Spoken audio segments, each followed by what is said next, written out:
जो हमारी टीम बनी है देश स्तर पर, उस टीम की ओर से भी यह पहला पूरे देश में कार्यक्रम है जो महिला विंग के द्वारा अनुमोदन किया जा रहा है। यह पूरे देश का पहला कार्यक्रम, भले देखने में छोटा हो, स्वरूप छोटा हो, स्थान छोटा हो, हॉल छोटा हो, लेकिन विचार इसका बहुत बड़ा है। और देखिए, विचार जो है बंद कमरों में भी अगर उत्पन्न होता है, किसी एक अच्छा विचार जब बंद कमरों से भी बाहर निकलता है तो करोड़ों लोगों को वो प्रभावित कर सकता है। विचार में वो ताकत है। तो आप लोगों ने जो ये छोटे से जगह पे इतना विशाल विचार दे करके पूरे देश के महिला को संदेश दिया है कि मोदी जी का यह जो विकसित भारत का संकल्प 2047 है, उसमें वन नेशन वन इलेक्शन एक बहुत बड़ा फैक्टर है।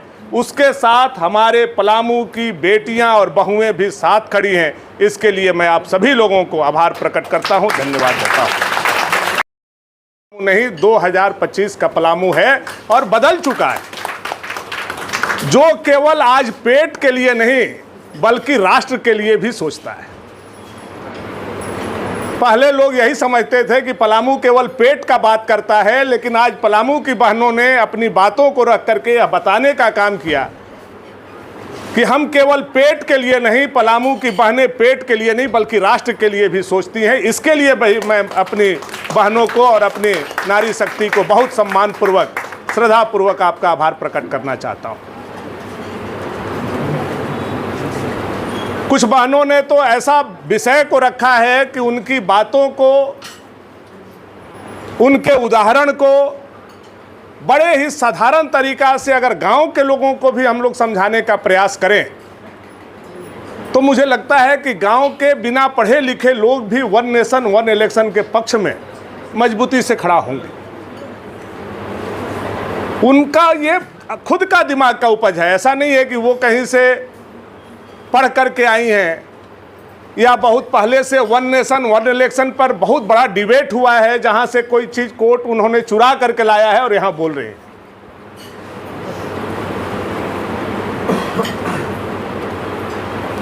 देश की आज़ादी 1947 में हुई, 1950 में हमारा यह देश गणतंत्र हुआ, संविधान लागू हुआ। 1952 से हमारे यहाँ चुनाव की प्रक्रिया प्रारंभ हुई। पहला चुनाव 1952 में हुआ और 1952 में वन नेशन वन इलेक्शन के साथ इस देश में चुनाव प्रारंभ होता है, जो कि हमारी बहनों ने भी इसको बताने का काम किया। 1952 में, 1956 में, 1962 में, 1967 में 4 चुनाव लगातार वन नेशन वन इलेक्शन के हिसाब से इस देश में होता है। और चारों चुनाव में एक परिवार जिसको ऐसा महसूस होता था कि ये देश हमारे लिए बना है, और वो तानाशाही प्रवृत्ति की तरफ जब आगे बढ़ता है तो 1970 में लोकसभा को बेवजह को भंग करके, और जो ये सिंक था, जो ये सिस्टम था, उसको तोड़ने का काम 1970 से होता है।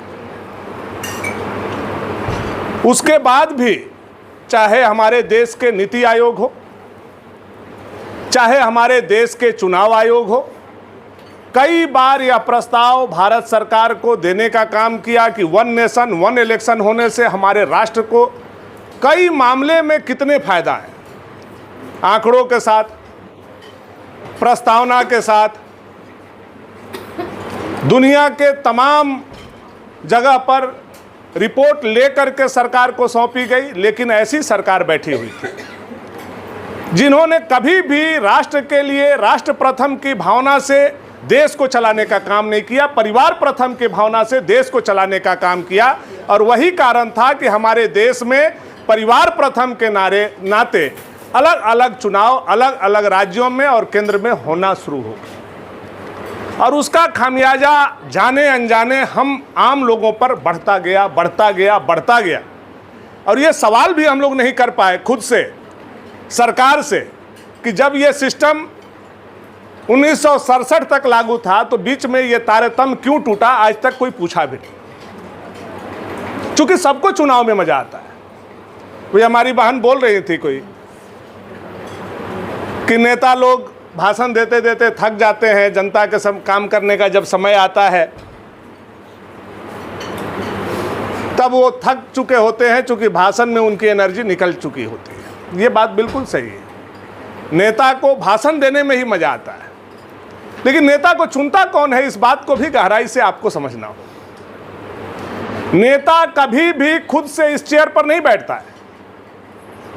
पॉलिटिकल पार्टियां खुद से नहीं बनती, आइडियोलॉजी खुद से नहीं आता है।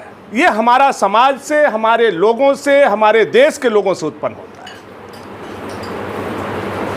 अगर सिस्टम कोलैप्स कर रहा है, अगर सिस्टम टूट रहा है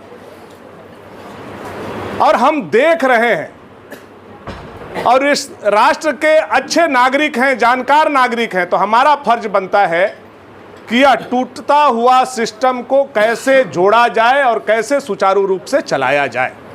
यह सबसे पहले अगर किसी को प्राथमिकता के आधार पर सोचने का जरूरत है, क्योंकि नेता तो अपने फायदा के हिसाब से सोचेगा, लेकिन जनता को राष्ट्र के भावना से सोच करके इस देश को आगे हम लोगों को मिल करके बढ़ाना है। मोदी जी के नेतृत्व में इस देश को आगे लेकर के चलना है और एक मजबूत सशक्त देश हम लोगों को बनाना है। एक विषय कहते हुए मैं अपनी वाणी को विराम दूंगा कि 1 नेशन 1 इलेक्शन अगर होता है तो जो अर्थशास्त्री का दिया हुआ रिकमेंड है, लगभग जो हमारा जीडीपी है, जिसको हम लोग हिंदी जीडीपी है, वो जीडीपी में 1.5% का इंक्रीमेंट होगा। 1.5%। आप सोच सकते हैं अभी 7% के आसपास हम लोग हैं, अब ये 1.5% अगर बढ़ता है तो कितना बड़ा फायदा होगा, कितने लोगों का कल्याण होगा, कितने गांव का कल्याण होगा, कितने समाज का कल्याण होगा।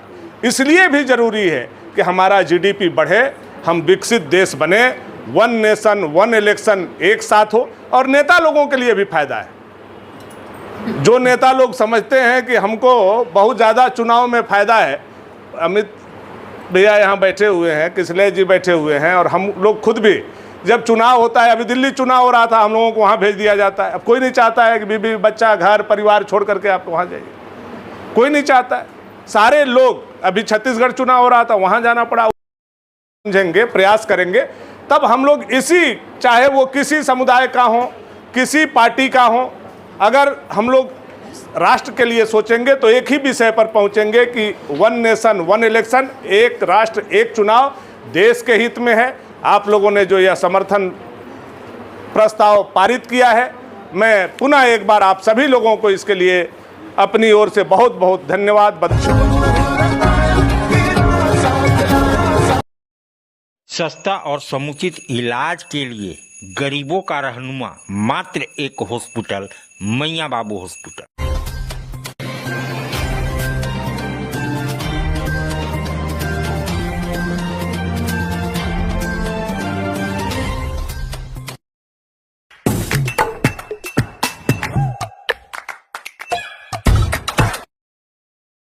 आज आप दिल्ली दरबार आए हैं। दिल्ली दरबार अपने आप में पूरे डाल्टनगंज को समेटने के लिए तैयार है, क्योंकि गांधी उद्यान पार्क में दिल्ली दरबार जब से आया है रौनक बढ़ गई है।